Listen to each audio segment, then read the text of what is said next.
Ռուսական գազի արտոնյալ գինը Հայաստանի համար կարող է ձևավորվել շուկայական հիմքի վրա, եթե Երևանը որոշի դուրս գալ Եվրասիական տնտեսական միությունից, հայտարարել է Կրեմլի խոսնակը։ Մենք լսել ենք Հայաստանի ղեկավարության հայտարարություններն այն մասին, որ գոյություն ունի գրավիչ, առավել քան արտոնյալ գին ռուսական գազի համար, ռուսական էներգակիրների համար։ Դա իսկապես այդպես է։ Ռուսաստանը շարունակում է մնալ էներգակիրների հուսալի եւ պատասխանատու մատակարար բոլոր երկրների, հատկապես մտերիմ դաշնակիցների եւ գործընկերների համար, ասել է Դմիտրի Պեսկովը։ Նա միաժամանակ հիշեցրել է, որ այդպիսի ռեժիմը հնարավոր չէ այլ ինտեգրացիաների, այդ թվում Եվրամիության մասնակից երկրների համար։ Պեսկովի խոսքով այնտեղ գնային կատեգորիան բոլորովին այլ է, այն շուկայական է, ինչի մասին Երևանում շատ լավ գիտեն։ Կրեմլի խոսնակը հավելել է, Երևանի տնտեսական ինտեգրացիայի հետագա ճանապարհի ընտրության հարցը դեռևս բաց է։ Նա հիշեցրել է, որ վարչապետ Նիկոլ Փաշինյանը Մոսկվա կատարած վերջին այցի ժամանակ հայտարարել էր, որ Հայաստանը մնում է ԵԱՏՄ լիիրավ անդամ, սակայն միևնույն ժամանակ զարգացնում է հարաբերությունները Եվրոպայի հետ, եւ ինչ-որ պահի Հայաստանի ժողովուրդը պետք է վերջնական որոշում կայացնի հանրաքվեի միջոցով։ Խոսնակը նաեւ նշել է, որ վերջին օրերին Հայաստանի վարչապետից եւ արտգործնախարարից լսել է հայտարարություններ, որ Երևանը չի զբաղվի հակառուսական հռետորաբանությամբ։ Դմիտրի Պեսկովը հավելել է, Հայաստանը եւ Ռուսաստանը լինելով ԵԱՏՄ անդամներ մնում են բարեկամներ եւ երկխոսություն են վարում։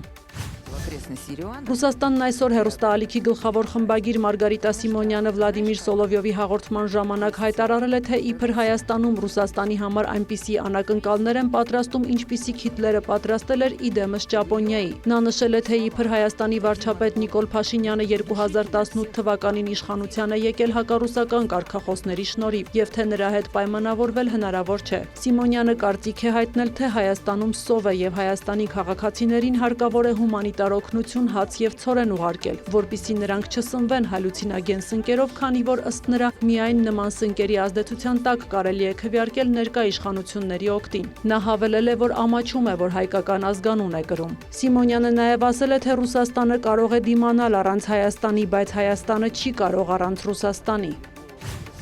Իրանը եւ Միացյալ Նահանգները դեռևս հեռու են հաշտության վերջնական համաձայնագիր ստորագրելուց, այդուհանդերձ երկու կողմերը համաձայնության են հասել հարցերի մեծ մասի շուրջ։ Այս մասին հայտարարել է Իրանի արտգործնախարարության խոսնակ Էսմայիլ Բաղային։ Նրա խոսքով բանակցային գործընթացը բարդացնում են ԱՄՆ-ի դիրքորոշման հաճախակի փոփոխությունները։ Խոսնակը նաեւ հայտնել է, որ Իրանը եւ ԱՄՆ-ն հուշագրում չեն ներառել Հորմուզի նեղուցի կառավարման հարցը։ Դա կորոշվի ափամերձ երկրների կողմից։ Բաղային հավելել է, 60 օրվա ընթացքում պետք է տեղի ունենա հուշագրի որոշ մանրամասների քննարկում։ Իր հերթին ԱՄՆ պետքարտուղար Մարկո Ռուբիոն հայտարարել է, որ Իրանի հետ պատերազմի ավարտին ուղղված համաձայնությունը կարող է կայանալ արդեն իսկ մայիսի 25-ին։ Նա ընդգծել է, ԱՄՆ-ն դիվանագիտությանը կտա հաջողության հասնելու բոլոր հնարավորությունները նախքան այլընտրանքներ ուսումնասիրելը։ ԱՄՆ նախագահ Դոնալդ Թրամփն էլ հայտնել է, որ Իրանի հետ կառուցողական բանակցություններ են ընթանում, սակայն շտապել պետք չէ։ Նրա խոսքով, եթե Իրանի հետ համաձայնագիր կնքվի, ապա դա կլինի լավ եւ պատշաճ գործարք։ Թրամփը շեշտել է, ի տարբերություն 2015 թվականին կնքված միջուկային համաձայնագրի, այս նոր փաստաթուղթը երբեք թույլ չի տա, որ Իրանը միջուկային զենք ունենա։ ԱՄՆ նախագահը հավելել է, ծովային շրջափակումը լիովին ուժի մեջ կմնա մինչև համաձայնության ձեռքբերումը, վավերացումը եւ ստորագրումը։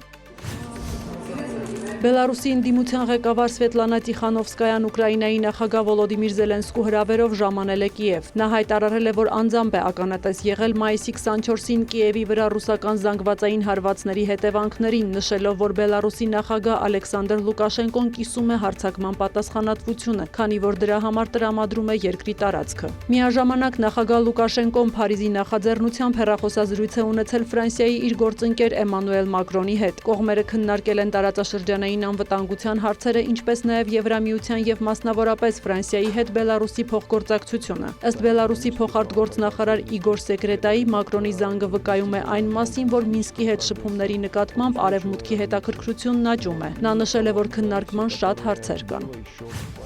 Թուրքիայի ոստիկանությունն օգտագործելով արցունքաբեր գազ ներխուժել է Անկարայում ընդդիմադիր ժողովրդահանրապետական կուսակցության գլխամասային գրասենյակ եւ այնտեղից հանել դատարանի որոշմամբ կուսակցության ղեկավարի պաշտոնից հեռացված Օզգյուր Օզելին։ Միջադեպից հետո Օզելի կողմնակիցները երթի են դուրս եկել դեպի խորհրդարան։ Նա կողմնակիցների արչեւ ելույթում հայտարարել է, որ ընդդիմությանը հեռացրել են գրասենյակից, սակայն իրենք այժմ կպայքարեն փողոցներում։ Մայիսի 21-ին Անկարայի վերաքննիչ դատարանն անվավեր էր ճանաչել ժողովրդահանրապետական հանրապետական կուսակցության 38-րդ համագումարի արդյունքը, ըստ որի կուսակցության ղեկավար էր ընտրվել Օզգյուր Օզելը։ Դատարանը որոշել էր կուսակցության կառավարումը հանձնել դրա նախկին ղեկավար Քեմալ Քլչդարօղլուին, որը նախագահի ընտրությունում պարտվել էր Ռեջեփ Էրդողանին։ Ժողովրդահանրապետական կուսակցությունը մերժել էր դատարանի որոշումը, այն որակելով կառավարության կողմից հեղաշրջման փորձ։